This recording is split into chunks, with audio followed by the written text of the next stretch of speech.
What's going on, guys? Zuko back with another Dragonflight video. I hope you're all doing very well. We're going to talk about Resto Shaman. Going to do a couple of healers here. So I did Holy Paladin yesterday. We're doing Resto Shaman today, and I'm going to do Holy Priest tomorrow. And then I'm going to do a whole video comparing healers and talk to you about why I'm making the choices that I'm making. For now, today, I just want to talk about Resto Shaman and what it brings to the table, why it's a contender for being a healer that I might want to play or main in Dragonflight, because I'm always interested in healing and tanking. I do all three specs in this game, and I've actually done a lot more healing than I've done of anything else. I've spent more time in the last 5 expansions healing than anything else that I've done. In fact, doing DPS has actually been a more recent thing that happened to me at the end of Shadowlands, which is kind of crazy. But healing has been the thing that I have done the most, for sure. And Resto Shaman has been the one that I have healed the most on, my mainstay, for sure. So let's talk a bit about Resto Shaman and some interesting points as to why I might want to consider it. Certainly for Mythic Plus primarily. This is primarily going to be about Mythic Plus and what it can bring to the table as a really strong healer there. So number one, there were recent changes. Last week, December 6th, guys, Acid Rain got buffed by 50%. So just know that the footage you're seeing right here was recorded like today. And again, this isn't a big deal. This isn't even a Mythic 0. I just hit level 70 on this guy. Just understand the numbers aren't the most important thing. I'm talking about how does it feel to play?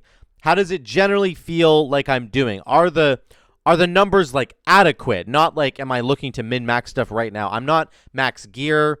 I haven't played the current iteration of Resto Shaman a ton in Dragonflight. So just remember that. Keep that stuff in mind. But Acid Rain is doing 50% more damage in this footage already. Okay, so that's important to remember.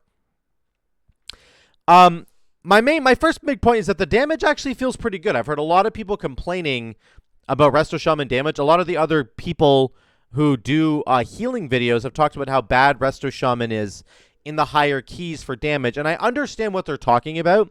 I think the damage is okay, but I definitely think there are other healers that can do damage more easily, and that's the key point there. How easily can a healer get their damage out? Because if it's very difficult, if they have to stand there and cast spells in order to get their damage going, that can be like a real detriment. It sounds kind of silly to say it like that. Like, well, everybody has to cast spells. Yeah, but there's certain classes, certain healing specs that are able to get their damage out much more quickly and efficiently than Resto Shaman can actually, and that's a big deal. Now, having said that, with some more stats, like right now I'm at like 9% haste or something, or like 11% haste. Casting a Healing Rain to get Acid Rain going is very frustrating because it's slow and it's arduous, and like that won't be true forever. Eventually, I'm going to have like 22% haste, which would be a really good sweet spot, I think, for Resto Shaman.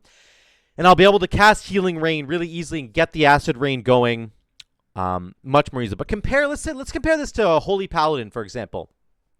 Holy Paladin can press Consecration instantly, and it will be on the ground instantly where they are. The cooldown on Consecration is like 6 seconds or 5 seconds. So you can just run around and keep pressing Consecration all the time in order to do damage. It ends up being like 10 to 12% of my damage on Holy Paladin.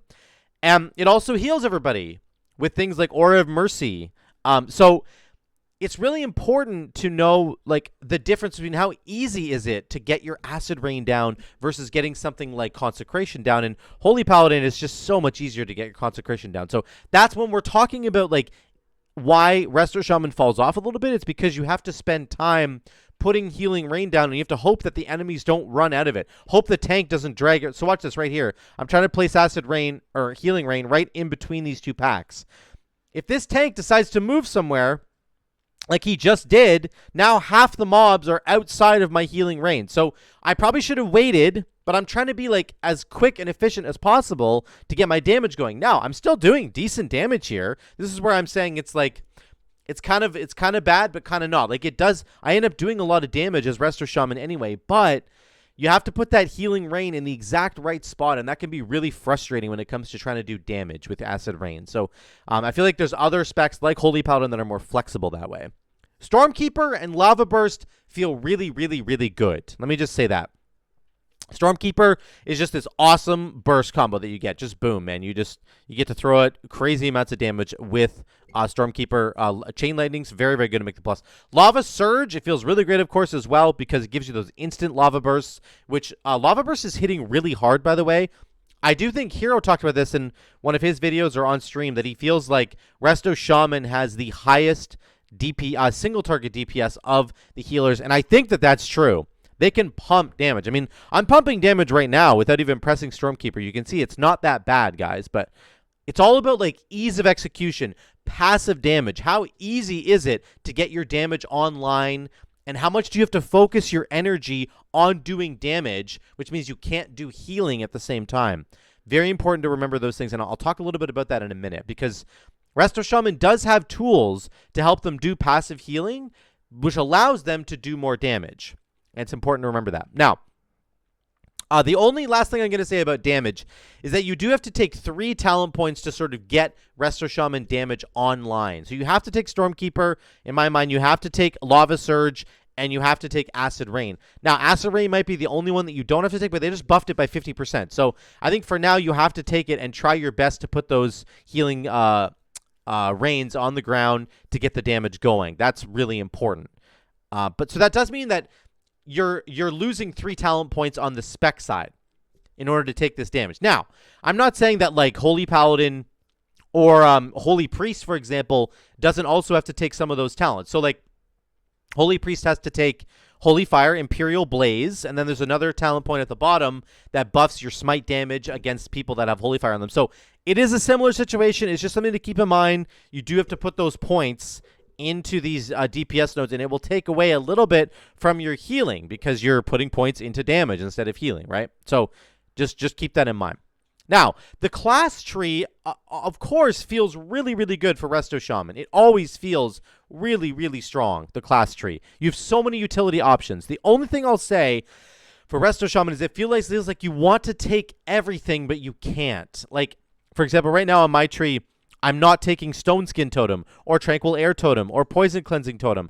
I'm not taking Lightning Lasso or Thunder Shock or Thunderstorm. I'm not taking Nature's Swiftness. I'm not taking Improved Lightning Bolt. That's a lot of stuff. I'm not taking Totemic Recall, which could get you like a stone Earthen Wall Totem into another Earthen Wall Totem, or Healing Stream Totem into another Healing Stream Totem. And Totemic Recall, I think, is a very, very good button that I should probably invest in. But I am taking things like Gust of Wind. I'm getting Brimming with Life, which gets me the Reincarnation cooldown, right? I'm getting Winds of Alakir. I'm getting Swirling Currents. I'm getting Ancestral Guidance. I'm getting some buffs to my Earth Shield with Surging Shields, and I'm getting buffs to my totems with Totemic Focus. So I am getting a bunch of stuff. I'm also getting Spirit Walker's Grace with Graceful Spirit. I'm getting my kick with Wind Shear. Again, you have the best kick in the game. A 12-second range kick, best kick in the game by far. So Resto Shaman can bring that. Also, Holy Paladin can bring a kick, of course, but it's a melee kick. It's a 15-second kick. Not as good as Resto Shaman. And then Holy Priest just doesn't get a kick, unfortunately. The problem for Resto Shaman, in my opinion, maybe not a problem, but like something you have to think about consciously is, what do I need in this dungeon? I don't have Hex, for example, in this build. Do we need Hex? Maybe we will. I do have Wind Rush Totem. Do we need Earth Grab Totem? Maybe I have to pick that. Are we going to need the Poison Cleansing Totem? Think about Brackenhide Hollow. You're going to need the Poison Cleansing Totem, in my opinion. It's a 40-second cooldown, so you're going to need to use it correctly. But there are lots of options for Resto Shaman, certainly more than Priest and more than Holy Paladin by far. They have so many options, which is fantastic. The only issue is that you have to sacrifice something to get the other thing. If I want to get Poison Cleansing Totem, I got to drop the buffs to my Earth Shield, or I got to drop maybe my buff to Totemic Focus. If I want to go all the way down and get Thunderstorm plus Thunder Shock to knock enemies up in the air, I have to probably get rid of Ancestral Guidance maybe. Who knows? If I want to go get Totemic Recall, maybe I have to get rid of Ancestral Guidance. I don't know. The point is, you have all the tools available to you, more tools than anybody else, but you must choose. You must choose. Now, let me just make the note, again, that I was going to come back to. Very similar to Holy Paladin and even Holy Priest to a degree, you can use your big healing cooldowns like Ancestral Guidance in order to enable your ability to do damage. Or even things like Ascendance. If you want to take Ascendance, that'll help you. Things like Earthen Wall Totem, Double Healing Stream Totem with Living Stream. All these things will help you. They'll buy you time to be able to get your damage out by putting a Healing Rain on the ground, by getting your Stormkeeper proc off. And in Higher Mythic Plus, you're going to be very limited on time in terms of how much time you have to get your damage out. So again, with healers, it's always about like, I have 4 seconds here to get all my damage out. What am I going to do? Okay, I bought myself 4 seconds of time. I'm going to press Stormkeeper. I'm going to do my double Chain Lightning. I'm going to get my Healing Rain on the ground. That's it. That's all I have time to do. Then I have to go back to healing. So the question becomes, what tools can I use to buy myself time to get my damage out? And Ancestral Guidance is prime. It's the prime candidate for that. It is so incredibly strong, Ancestral Guidance. Really, really, really good. So that's one of the big things you're going to use. Ascendance is another one you can use. If you've spec'd into Deeply Rooted Elements and you get an Ascendance proc, that'll buy you some time because that just does a ton of healing all on its own.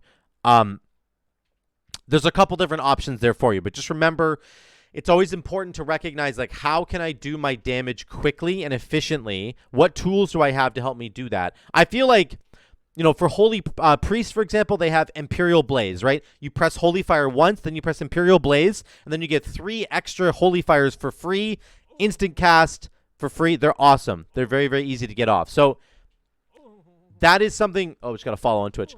That's how they end up doing their damage in like a 4-second window.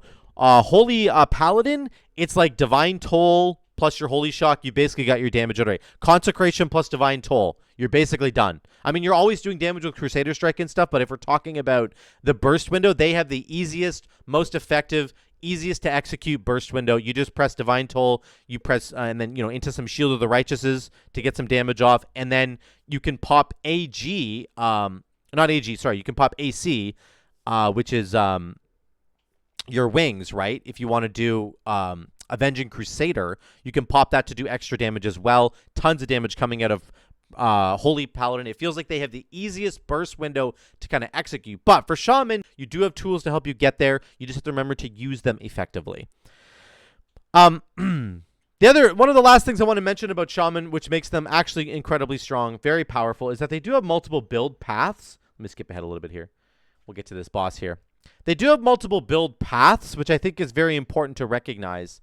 And also, I think that Holy Paladin and Holy Priest, I think all 3 of the healers that I'm interested in right now have the ability to build differently. So for Shaman, you can pick up things like Primordial Wave and Primal Tidal Core, and you can do what we did in Shadowlands. For a large portion of raids in Shadowlands, you were running this build where you have Primal Tidal Core with Primordial Wave. It gets you a ton of Riptides for free, and then you can invest your talent points into Riptide, buffing talents, and then you can also use Healing Wave, of course, to cleave those big heals to like 6, 7, 8 targets if you have enough Riptides out at the same time. So very, very strong, powerful combo there. Probably better for raid, but you can use it in... I'm using Primal Tidal Core right now in the Mythic Plus dungeon, and again, it allows me to get free Riptides out. Riptide is my strongest heal by far because it's instant, and I've invested talent points into it, so it does a lot. Every time I press Riptide, I just got one right there. You can see I have 2 Riptides out right now. I'm going to press Riptide right now, and I get my 4th one. Now I have 4 rolling right now. I got a free one there. So that's just, it actually is very efficient, very helpful. You can combo it with Primordial Wave, which I'm not doing in this video, but you could do that if you wanted to get the healing stream, healing wave, cleave, and on top of that, also get a free Riptide from Primordial Wave. So that's one combo build you can do. You can take double Ascendance, where you have the Ascendance proc from Deeply Rooted and Ascendance itself. Very, very powerful. Can really help to save you a lot of mana and just pump out a ridiculous amount of healing when you need it. I had Ascendance here. I barely used it. Again, it's one of those tools you can use to help you do more damage. But I had Ascendance. I didn't have DRE, but you could run that as well. Earth Living Weapon is back, and it feels really good. Earth Living Weapon did about 8% of my healing overall. Just love Earth Living Weapon. Like, I missed having it since Wrath of the Lich King. It's so fun to have it back now. So I really enjoyed playing Earth Living Weapon. Lots of people are running the Ever Rising Tide right now, which is a BFA essence that we used to get. It gives you 10% haste, 10% healing done, halts your mana regen. It's an interesting idea. I think early in the expansion it might be good. I don't think it's going to be amazing later, but it is a really interesting idea. Early in the expansion you don't have any haste, so getting that's really good. Halting your mana is not an issue for a Shaman. I felt for all three of the healers I'm interested in, I think Resto Shaman has the best time with mana. It is so mana efficient. You just don't spend very much mana at all. So that's a really good plus side for Resto Shaman as well. There's also some really cool chain heal interactions with Unleash Life, High Tide, Ancestral Reach. I'm not even running those in this build, but it's something you could think about. So what do I think about Resto Shaman in general? I think it's very strong. I think its damage is actually quite strong there. You do have to take a couple of extra talents to get its damage online, but that's okay. That's kind of normal for the healers. I do think that the Acid Rain can be frustrating to try and get down. If the tank moves out of it, you're losing a lot of your damage there. But Stormkeeper and Lava Surge feel incredibly strong for damage. Really love that. I think its healing profile is also very strong. You have multiple different burst windows that you can go for if you want to. You got AG, Ascendance, DRE. You can have more consistent healing with the with Primal Tidal Core, Unleash Life. There's a whole bunch of extra tools you're getting. Earth and Wall Totem and Earth Living Weapon help to shore up kind of the regular healing that's going on for your build. So I think it's very, very strong in general. I like the style. I think it's got some amazing utility. The best utility, I think, of all the healers that it can bring is on Resto Shaman. So let me know what you guys think in the comments down below. Are you thinking of playing Resto Shaman in Dragonflight? I'd love to hear from you down in those comments. Thank you so much again for watching, guys. I'm going to continue this series on healers, and I'm going to decide, once I'm done with Holy Priest, which healer I really want to main, okay? So stay tuned for that. I love you all. I'll see you in the next one.